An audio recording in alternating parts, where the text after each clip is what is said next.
Bisan. I think that the conversation around affordable housing needs to be one that's central, especially around intensification. We're talking about how Waterloo, especially Uptown Waterloo, has approved a lot of new builds. There was actually a council meeting a couple nights ago where a new building in the old post office was approved, and it's actually much taller than any other building on King Street has been. I wasn't really offended by the height, but what I was offended by was that there were no affordable housing units and there were no family-sized units included on this brand new build.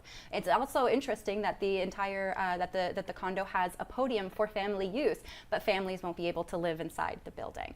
I think what we need to be looking at as a region is how do we incentivize the creation of affordable housing, the creation of mixed-use residential.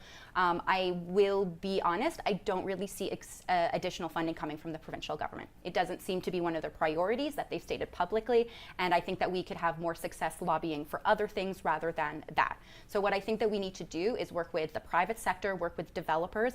They want to do it. I've had good conversations with them. They want to actually be serving this need, but it doesn't make sense if they're just losing money and it's out of their own pocket, right? So we as a region, we can work with the cities and we can get them all on board to make this into a priority. One last thing that I would say is that I actually had a really interesting conversation with Carl Cadigan, who's the executive director of Reception House, which is a local charity that works to place government-assisted refugees in our city.